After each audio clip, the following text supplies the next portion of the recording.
నమస్తే సుమన్ టీవీ. మనం ప్రస్తుతం పిఠాపురం నియోజకవర్గంలో ఉన్నాము. పిఠాపురం నియోజకవర్గంలో మొట్టమొదటిసారి మన deputy CM Pithapuram MLA Pawan Kalyan గారి సతీమణి అన్నా కొణిదెల గారు అడుగు పెట్టారు. మా ఇంటి ఆడపడుచు పిఠాపురంలో అడుగు పెట్టిందని చెప్పి ఇటు జనసేన శ్రేణులు కానీ పిఠాపురం నియోజకవర్గ ప్రజలు కానీ చాలా ఆనందంతో సంబరాలు చేసుకుంటున్నారని చెప్పవచ్చు.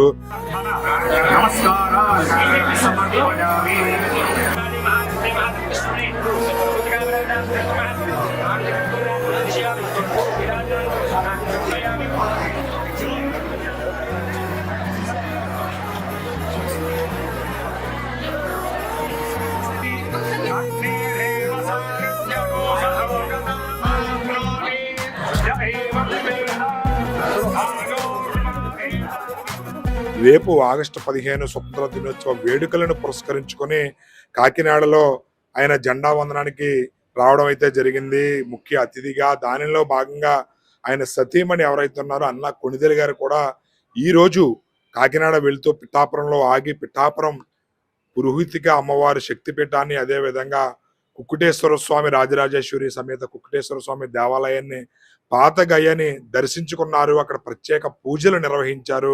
పిఠాపురం మీ అందరికీ తెలిసిందే, దక్షిణ కాశీగా విరాజిల్లుతుంది. ఇక్కడ ప్రముఖ పుణ్యక్షేత్రాలు ఎన్నో ఉన్నాయి. అందులో భాగంగా పాతగయ్య క్షేత్రం ఎంతో ప్రాముఖ్యత చెందినది. దానికి అక్కడ మరొక శక్తిపీఠం కూడా ఉంది, పురోహితిక అమ్మవారి శక్తిపీఠం. దానితో పాటుగా స్వయంభూ దత్తాత్రేయ స్వామివారు కూడా ఉన్నారు. వీటిని దర్శించుకోవడానికి ఎవరైతే పిఠాపురం స్థానిక MLA deputy CM Pawan Kalyan గారి సతీమణి అన్నా కొణిదెల గారు ఇక్కడికి వచ్చి ప్రత్యేక పూజలు నిర్వహించడం జరిగింది. ఇటు పురోహితిక అమ్మవారిని దర్శించుకుని అమ్మవారి యొక్క విశిష్టతను ఆలయ పూజారులు అర్చకులు తెలియచేయడం జరిగింది. దానితో పాటుగా గో పూజను ఆవిడ నిర్వహించడం జరిగింది. ప్రత్యేక పూజలు ఇక్కడ నిర్వహించడం అనేది ప్రాధాన్యత సంతరించుకుంది. పవన్ కళ్యాణ్ గారు ఎమ్మెల్యేగా గెలిచి 2 సంవత్సరాలు పూర్తయిన తర్వాత మొట్టమొదటిసారిగా అన్నా కొణిదెల గారు పిఠాపురంలో అడుగు పెట్టడం అనేది ప్రతి ఒక్కరు కూడా సంబరాలు చేసుకునే విధంగా ఇక్కడ ఉందని చెప్పవచ్చు. ఎందుకనంటే పవన్ కళ్యాణ్ గారు ఎమ్మెల్యేగా గెలిచిన తర్వాత గెలవక ముందు కూడా మెగా ఫ్యామిలీ నుంచి ఇటు రామ్ చరణ్ గారు కానీ, కొణిదెల సురేఖ గారు కానీ, అదేవిధంగా నాగబాబు గారు కానీ, నాగబాబు గారి భార్య అయినటువంటి పద్మజ గారు కానీ, నిహారిక గారు కానీ, వరుణ్ తేజ్ గారు కానీ, సాయి ధరమ్ తేజ్ గారు కానీ, మొత్తం మెగా ఫ్యామిలీ నుంచి అల్లు అరవింద్ గారితో సహా ప్రతి ఒక్కరు కూడా ఎన్నికల సమయంలో ఎన్నికల తర్వాత కూడా పిఠాపురం పర్యటించడం అయితే జరిగింది. కానీ పవన్ కళ్యాణ్ గారి సతీమణి అన్నా కొణిదెల మాత్రం ఇప్పుడు రాలేదు. ఇదే మొట్టమొదటిసారి ఆవిడ పిఠాపురం రావడం, ఇక్కడ పాతగయ్యలో ప్రత్యేక పూజలు నిర్వహించడం అనేది ప్రాధాన్యత సంతరించుకుంది. రాబోయే రోజుల్లో ఆయన మాటిచ్చారు, పిఠాపురంలో నేను సొంత ఇల్లు కట్టుకుంటాను అని చెప్పి. ఆ దిశగా అన్న అడుగులు పడినా మనం పడచ్చు అనే సంకేతాలు కూడా వినబడుతున్నాయి. ఇక్కడే ఆయన శాశ్వత నియోజకవర్గంగా పిఠాపురం ఉంటుందని చెప్పి కూడా పలుమార్లు ప్రకటించడం జరిగింది. ఏదేమైనప్పటికీ అన్నా కొణిదెల గారు పిఠాపురం పర్యటనలో భాగంగా ఇక్కడ ప్రత్యేక పూజలు మీరు చూడొచ్చు విజువల్స్ లో.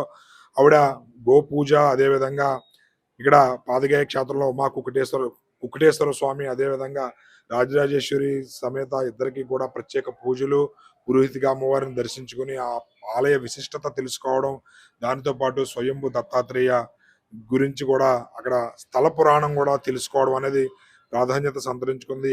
ఎందరో సెలబ్రిటీలు ఇక్కడికి వచ్చి దర్శనం చేసుకుంటుంటారు. వాళ్ళ కోరికలను ఖచ్చితంగా తీరతాయన్న నమ్మకంతో ఉంటుంటారు. దానిలో భాగంగా అన్నా కొణిదెల గారు స్థానిక ఎమ్మెల్యే సతీమణిగా కూడా ఆవిడ ఇక్కడికి వచ్చి ప్రత్యేక పూజల్లో పాల్గొనడం అనేది ప్రాధాన్యత సంతరించుకుంది. ఏదేమైనప్పటికీ పవన్ కళ్యాణ్ గారు గెలిచిన తర్వాత మొట్టమొదటిసారి అన్నా కొణిదెల గారు ఇక్కడ రావడంతో ఘన స్వాగతం పలికారు ఆలయ అర్చకులు. ఆలయ ఈవో ఎవరైతే ఉన్నారో జగన్మోహన్ శ్రీనివాస్ గారు, ఆలయ అర్చకులు, జనసేన నాయకులు, వీర మహిళలు ప్రతి ఒక్కరూ కూడా ఘన స్వాగతం పలికి ప్రత్యేక పూజల్లో వారు కూడా పాలు పంచుకోవడం అయితే జరిగింది. కెమెరామెన్ రామచంద్రతో శ్రీనివాస్, సుమన్ టీవీ.